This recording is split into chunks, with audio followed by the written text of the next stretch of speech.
El día de hoy les mostraremos el diagrama de flujo de la programación para obtener el campo eléctrico en múltiples cargas. Iniciamos. Primero que nada, el usuario es el que escogería diferentes variables como lo es la magnitud de carga, los puntos a evaluar, la distancia entre cargas positivas y cargas negativas. Cuando el programa obtiene estos datos, empieza a crear nuevas variables, como lo son POSIS, en donde está la distancia de cargas positivas y negativas, como lo es POS, que sería la distancia entre dos. También las cargas, que nosotros escogimos tener 10, 5 y 5, es decir, 5 positivas y 5 negativas. El radio, que lo obtendríamos multiplicando la distancia por 0.2, y las cargas X, que serían los POS, pero en negativo y en positivo. También nosotros definimos en el programa lo que es la variable epsilon, que sería 8.854 por 10 a la menos 12. Asimismo, se crean unas nuevas variables cuando ya definimos epsilon, como lo es la constante permitividad eléctrica, que es 1 sobre 4 por pi por epsilon, y las cargas en Y, que se dividirían en dos, las positivas y las negativas, en donde las positivas se colocan con POSIS 1, que están dentro de esa variable, y las negativas con POSIS 2. Después de esto nos encontramos con un if, en donde si la distancia es mayor que la distancia positiva por 2 y la distancia negativa por 2, si se cumple este criterio, el mayor sería la distancia. Mientras que si no se cumple, nos encontramos con otro if, en donde si la distancia positiva es mayor o igual a la distancia negativa y la distancia positiva por 2 es igual o mayor a la distancia, si se cumple este criterio, entonces el mayor sería la distancia positiva por 2 más el radio. Mientras que si no se cumple, el mayor sería la distancia negativa por 2 más el radio.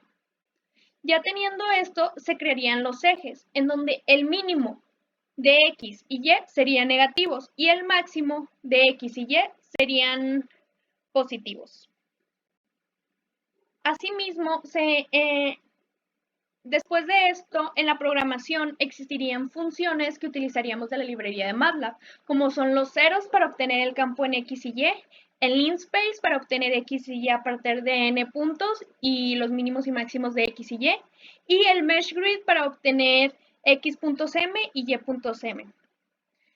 Después de esto, en la programación nos encontramos con un for, que va de 1 a 10 en un incremento de 1 a 1.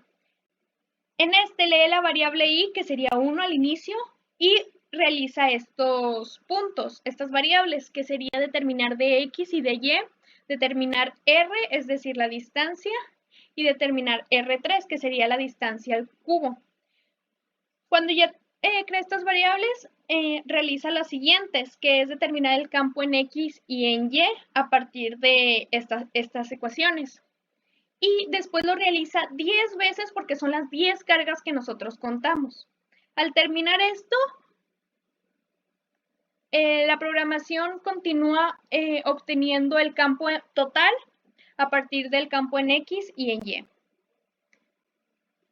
Después de eso, nos vamos a realizar el cuber, que es una función específica en MATLAB para poder crear las flechas en el campo eléctrico. Asimismo, optamos por crear las medidas de los ejes y de denominar al radio como R. Después nos encontramos con otro for, que va de 2 por la distancia negativa a 2 por la distancia negativa cada distancia negativa. Este lee primero el i y crea lo que es el círculo.